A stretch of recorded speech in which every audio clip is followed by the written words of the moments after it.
Hi guys, it's Miss Jordan. I'm back with another Wanna Read Wednesday. The book I'd like to share with you guys today is called Hello Universe, and it's by Erin Entrada Kelly.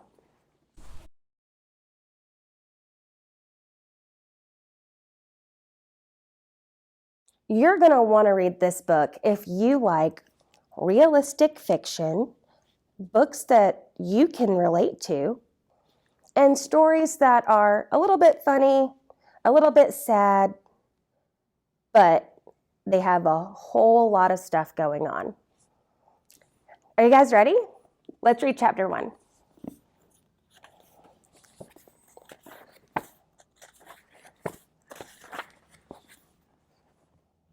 Grand failure.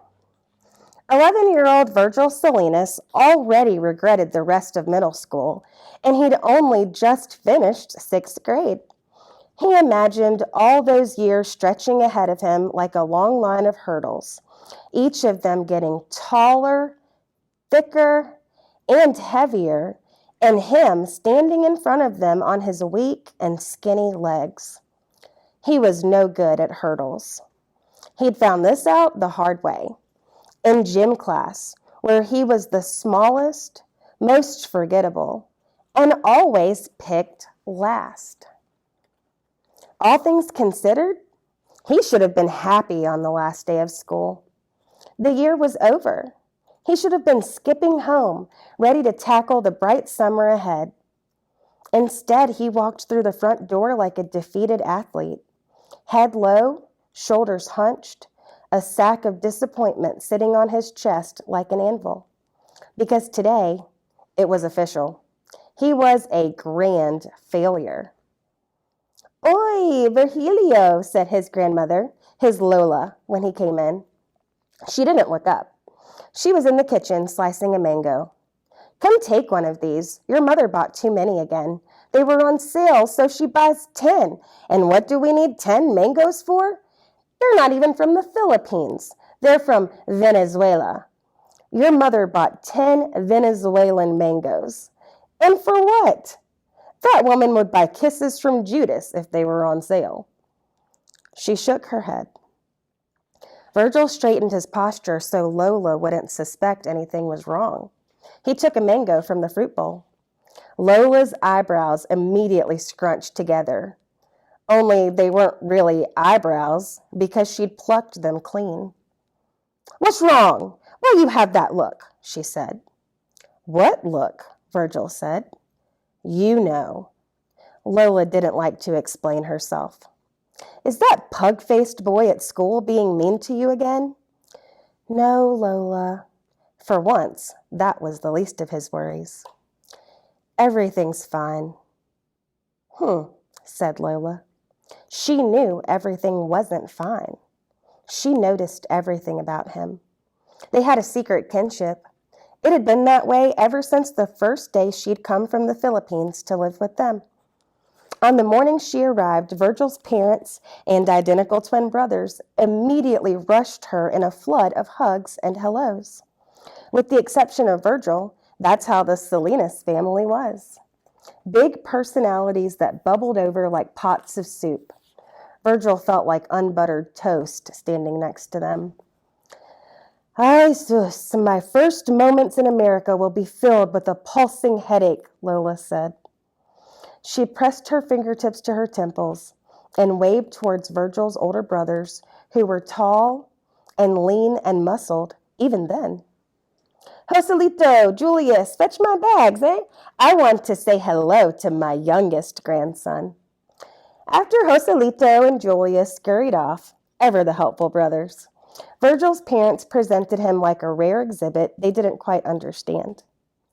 "This is Turtle," his mother said.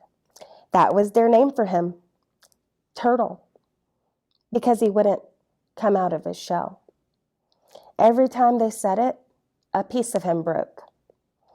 Lola had squatted in front of him and whispered, "You are my favorite, Virgilio." Then she put her fingers to her lips and said, "Don't tell your brothers." That was 6 years ago, and he knew he was still her favorite, even though she'd never said so again. He could trust Lola, and maybe one day he would confess his secret to her, the one that made him a grand failure. But not now. Not today. Lola took the mango from him. "Let me slice that for you," she said. Virgil stood next to her and watched. Lola was old, and her fingers felt like paper, but she sliced mangoes like an artist. She started slowly, biding her time. "You know," she began, "I had a dream about the stone boy again last night." She'd been dreaming about the stone boy for days now.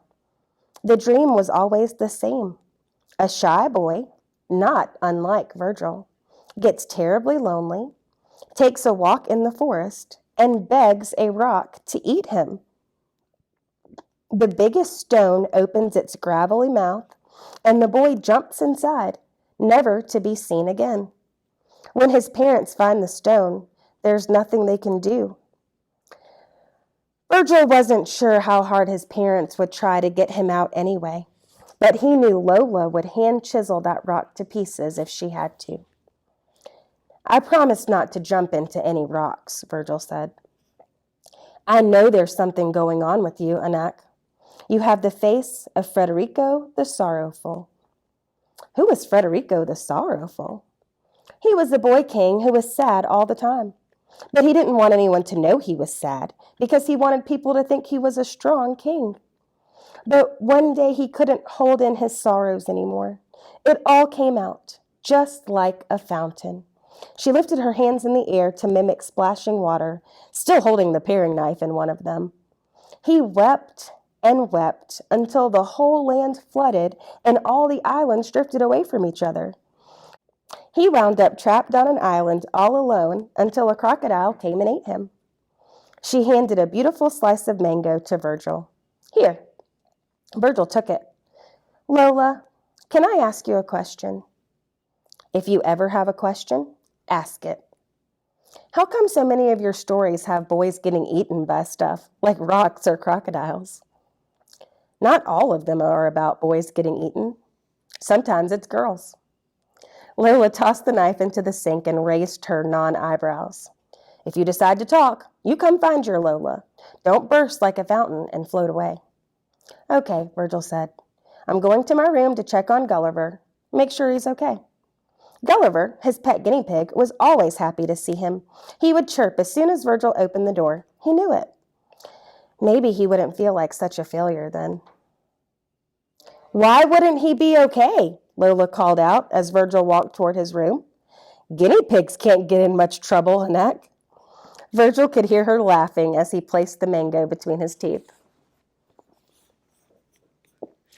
Well, if you want to know more about Virgil and what his grand failure was, maybe find out what happens with the rest of the story, maybe grab a copy of Hello Universe by Aaron and Trada Kelly. Thanks for watching Wanna Read Wednesday. See you guys next time.